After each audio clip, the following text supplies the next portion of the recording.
Chapter 6 The Lap Lady and the Finn Woman. All Gerda remembered the rest of the ride into Lapland was the cold. The biting wind wrung tears from her eyes, but it was so cold that the tears froze halfway down her cheeks. By the time the reindeer pulled to a halt, Gerda could no longer feel her nose, her fingers, or her toes. The reindeer stopped because there, in the lee of a small rise on the snowy plain, was a hut, a tiny hut with a huge roof reaching almost to the ground. A roof which made the hut look like as if it might topple over at any moment. It took Gerda a moment to spot the door. It was so low to the ground.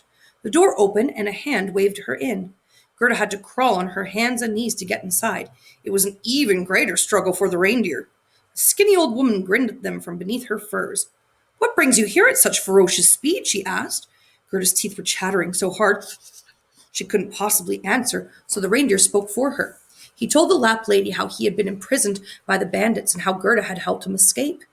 Then he told the Lap lady as much of Gerda's story as he could remember. The Lap lady thought for a moment. "First we'll get you warm and fed," she declared, and without further ado, she stripped off Gerda's clothes and sat the frozen little girl by the fire in just her undergarments. Gradually, the heat soothed Gerda back into life, and the Lap lady gave her a supper of soup and old bread. Once Gerda was fed and warmed and thawed out, the Lap lady gave her some news and advice. "I'm afraid, my dear," she said grimly, "that you still have far to travel. The Queen has left her summer palace in Lapland. She's gone to the Finnmark, where the lights come from. There are some say the lights are the fireworks at the Snow Queen's winter palace." "But that's over 100 miles away," exclaimed the reindeer, dismayed at the news. "Yes," said the Lap lady seriously, "you must continue your journey with Gerda, for she alone cannot hope to reach the Finnmark."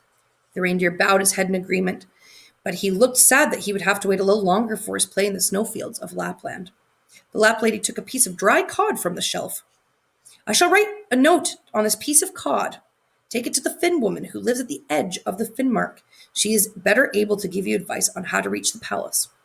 "How will we find the Finn woman?" asked Gerda. "The edge of the Finnmark is a flat land. You will see the Finn woman's chimney many miles before you see her house," the Lap lady reassured her. "Follow the smoke. She will give you all the aid she can."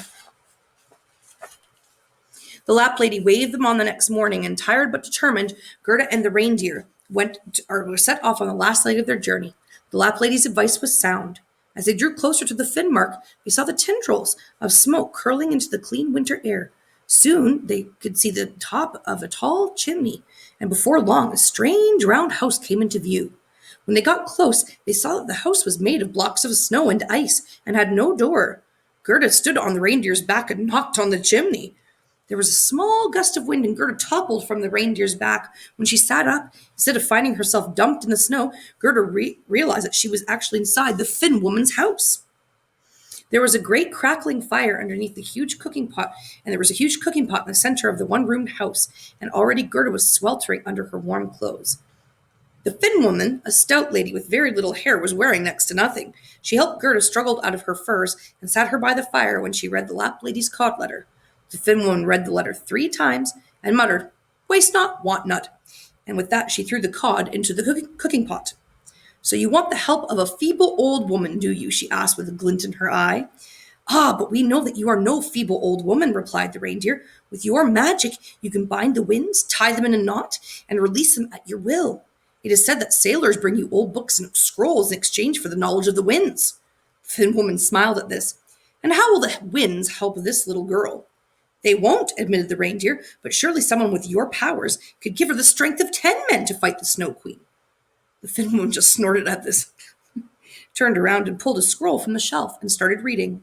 The reindeer coughed, but she ignored him. Gerda sniffed, but she ignored that too. Only when the Finn woman had finished reading her reading did she look up. She saw the hope in Gerda's eyes and the steadfast courage of the reindeer and made up her mind. "Come here," she said softly to the reindeer. Proud Beast bowed his head and walked over to the Finn woman, who scratched behind his antlers as she whispered to him, "One last journey, brave heart. You must travel north again, not far, to the edge of the Snow Queen's garden. There you will see a large bush with bright red berries, and there you must leave Gerda, for she will perform her final task alone." "And will she find her friend?" asked the reindeer. Stay tuned for part 2.